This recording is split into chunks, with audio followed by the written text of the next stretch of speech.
What is a form-based code? Well, the fact of the matter is, when we first started zoning, we were worried about things like tanneries being next to single-family houses.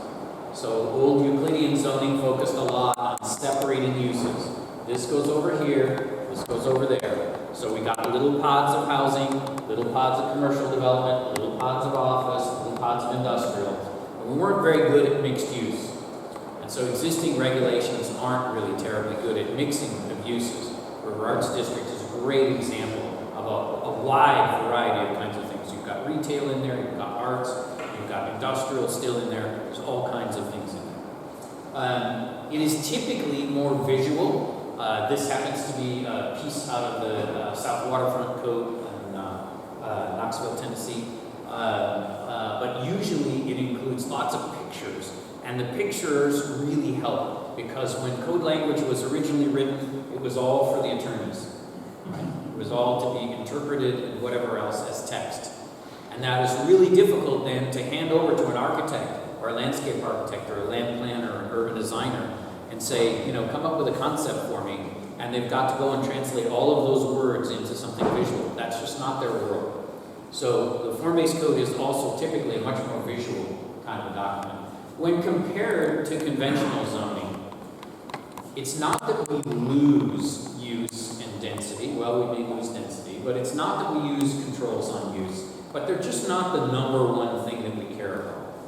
The number one thing we care about in a form-based code is the character and form of what you see from the public realm. So not 360 around the building necessarily.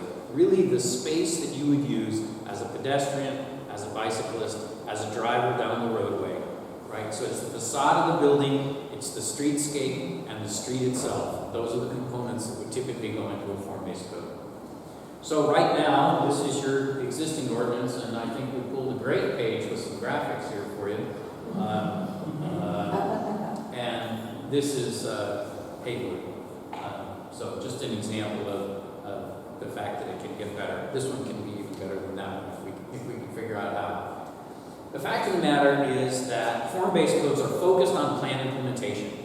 They are place-specific codes, and they are intended to implement particular ideas. As an example, when we were working in Haywood, one of the ideas was an earlier idea that had been put in place in zoning was to say no parking was required in the two little downtown areas that are along West Haywood.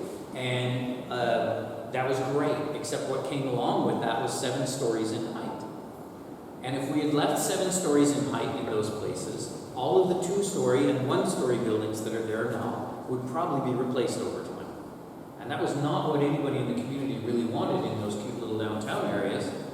And so we lowered the heights in those areas, and we increased the heights modestly in the adjacent areas as a way to deal with sort of the community's interest in the protection of those pieces. So the form-based code can be about a lot of kinds of things. It is especially about shaping the public realm. This is an image from Chattanooga, and this is the real photo. You know, the rest is photoshopped after this, but you can see some of the concerns here showing up. That's a university-built dorm building in the background, and the traditional Main Street is what you're standing on here. This is Martin Luther King. And this street has a lot of teeth out of its smile, right? It's lost a lot of buildings over time, but the pressure is now there. The university is knocking on its door. So what do you do for a place like this? Well, I think first and foremost, you fill in those buildings and you do a better job on the street itself. Right? A couple of those things are critically important to really getting to the final vision of things, which is a substantially improved, walkable street. We're no longer so worried about the intensity of those buildings back behind. This is a much better environment. We're not dealing with them. They are separated by a land use transition. They're screened by landscaping. So there are lots of ways that zoning can do the right thing for the streets in the Arts District. We've just got to think them through and get them in place. So the tool can be used to preserve and enhance. So there's a picture of the wedge. You might decide, yeah, that one stays. Right? So if you want that to stay, don't put 7 stories of height on it, which would encourage somebody to take it down and build the 7-story building, which they could make more money on, in theory. You can do incremental change, small modest things, additions and other kinds of things, or you can use the tool to actually totally transform something. So this tool can be used, just like all zoning, in a wide variety of ways, and it's up to us as a community, as professionals on the staff and on the consultant team, to come up with the right balance of these various tools.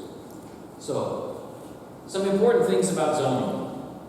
Well, that's, as we call it, red on a zoning map, right?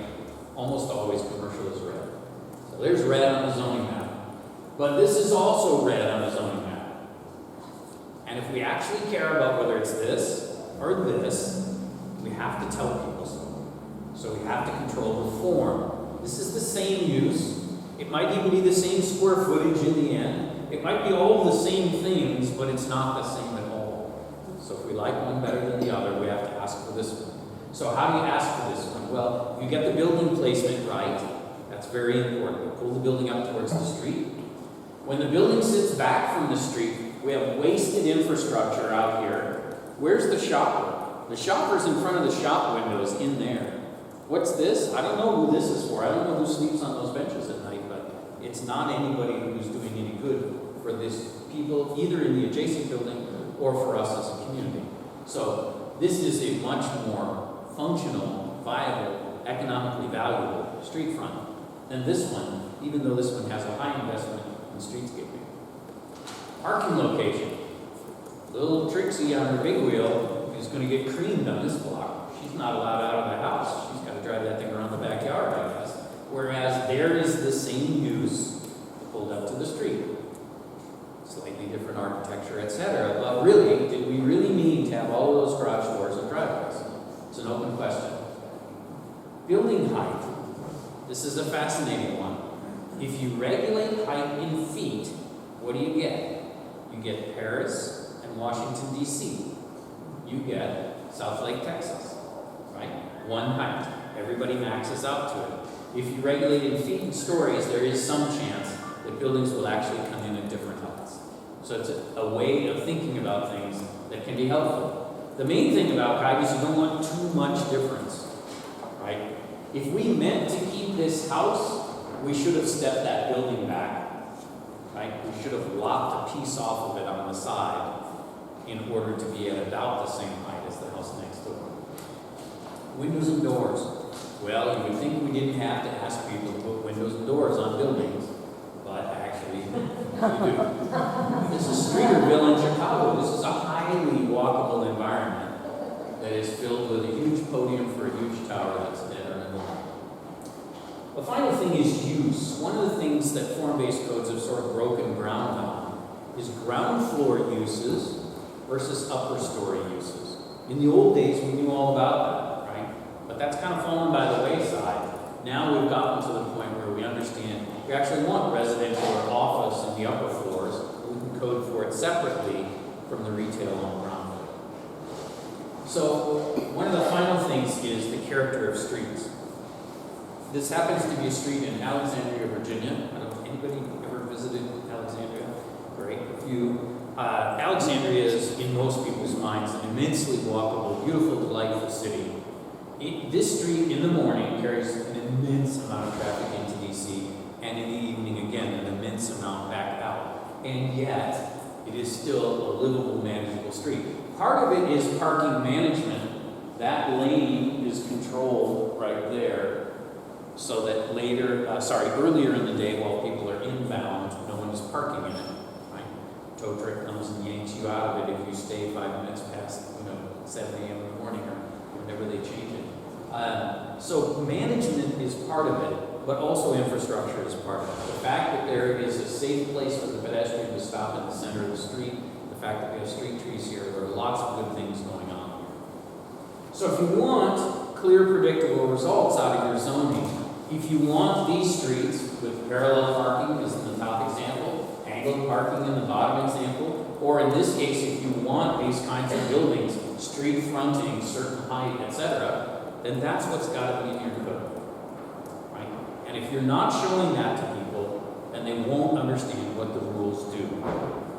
Does anybody strongly feel like they really understand what the rules do in the regards district today? I don't get them yet. And, you know, I do this for a living. It's way complicated, way messy, and hard to understand.